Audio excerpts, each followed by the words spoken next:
ግጭቶችን የእርቅና የሰላም አማራጮችን በመከተል የሀገራችን ሰላም አስተማማኝ ለማድረግ እየሰራ ይገኛል።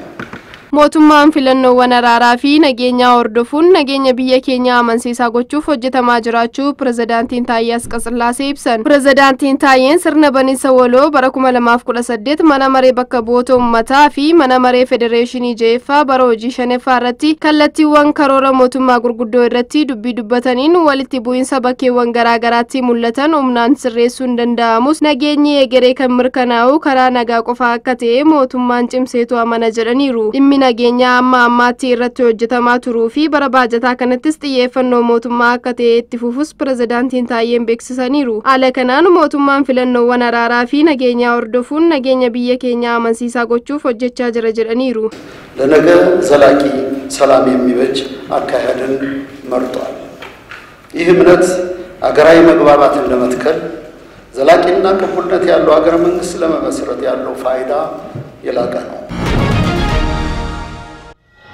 bulchiinsa sablammii Oromoo waajjirri misooma qonnaa aanaa Dawwee Arawaa qophiin kompoostii qotee bultootaa geggeeffame. Sagantaa kompoostii qopheessuu qotee bultootaa kana irratti hooggantoonni bulchiinsa sablammii Oromoo fi geggeessitoonni aanaa fi qonnaan bultoonni irratti argamanii jiru. Sagantaa marii kanaan bulchaan duree aanaa Dawwee Arawaa obbo Eleen Maammed haasaa taasisaniin qotee bulaan keenya kompoostii hojimaata isaa eegee yoo hojjetame faayidaan isaa baay'ee olaanaa ta'uu ibsuun xaa'oo namtolchee caalaa faayidaa kan kennuu fi oomishtummaa dabaluuf hedduu barbaachisaa ta'uu kaasuun qotee bulaan keenya kompoostii bareechee hojjechuun itti fayyadamuu fi gandoota hunda keessatti babal'achuu qabas jedhaniiru. Kominikeeshinii aanichaa irraa odeeffanne.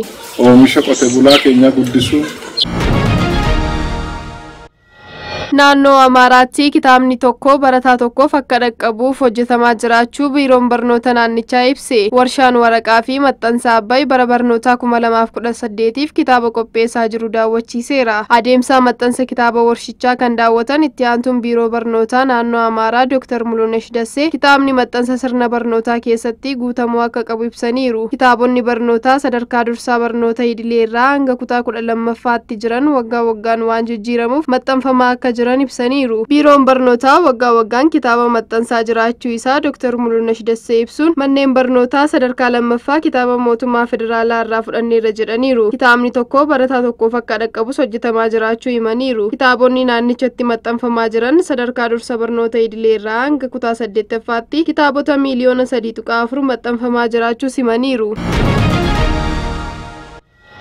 Abbootiin qabeenyaa gara naannoo Amaaraa dhufanii akka misoomsaniif waamichi dhiyaate. Hooggantoonni olaanoo federaalaa fi naannoo sochii investimentii fi industirii magaalaa Baahir Daar daawwataniiru. Itti aanaan Komishinii Investimentii Itoophiyaa Komishinar Zinaabuu Yirgaa sadarkaa biyyaatti zooniiwwan diinagdee 21 jiran keessaa zooniin diinagdee addaa Baahir Daar tokko ta'uu isaa himaniiru. Zooniin diinagdee addaa kun bu'uuraalee misoomaa kan guuttatedha kan jedhan itti aanaan komishinarichaa abbootiin qabeenyaa biyya keessaa fi alaa gara zoonichaa seenuun bal'inaan misoomsuu akka danda'an hubachiisaniiru. Rakkoolee dhiyeessii annisaa zooniiwwan diinagdee keessatti mudatan furuuf dhaabbilee biroo waliin hojjetamaa jiraachuu himaniiru. አስመርቀን ወደ ምርት ያስገባነው የጋዝ ፕሮጀክት ሌላ ደግሞ ትልቅ ፕሮጀክት እዛው ላይ ነው የመሰረት ድንጋይ የተጣለው። ይሄ ማለት አንደኛው ኢንዱስትሪ ሌላኛውን እየወለደ አንደኛው ፕሮጀክት ሌላ ትልልቅ ግዙፍ ፕሮጀክቶችን እየፈጠረ ካሮሪ ፕሮጀክት ሚሶማ ጉርጉዶ ኢትዮጵያ ጉዲን ኢንዱስትሪ አከሰፊሱ ቆደ ወላና ቀባቹ ሚኒስቴር ኢንዱስትሪ ማላኩ አለባል ቤክሲሰን ሚኒስቴር ሙሜ ዶክተር አብይ አህመድ ቃሚ አፍሩ በረኩመ ለማፍቁለቶርባ የሮይዳ አሮምሰ ጉዲቺ ኢትዮጵያ የብፈሜ ሜጋ ፕሮጀክት ዶላር አሜሪካ ቢሊዮን ሶዶመ ቤክሲሱ ሳኒ ኒ ቤከማ ካናኒስ ኢንቨስትመንት ሆልዲንግ ኢትዮጵያ ፊ ዳንጎቴ ግሩፕን ጣኦ ዩሪያ Golden Concord Group ijaaramuun dhagaa bu'uuraa warshaa piroojeektii goodee boba'aa qulqulleessuu kaa'ameera. Itti fufuunis piroojeektii ijaarsa warshaa boba'aa qulqulleessuu kan jalqabaa gaazii uumamaa dhangala'aa Ogaaden waggaatti gaazii leetira miliyoona 111 oomishuu danda'u naannoo Somaaliitti xumuramee eebbifameera. Warshaan gaazii uumamaa dhangala'aa qulqulleessuu Ogaaden marsaa tokkoffaan eebbifamee fi piroojeektii ijaarsa dhagaa bu'uuraa kaa'amee guddina diinagdee Itoophiyaatiif hiika guddaa kan kennudha jedhaniiru. Ministeerri Industirii obbo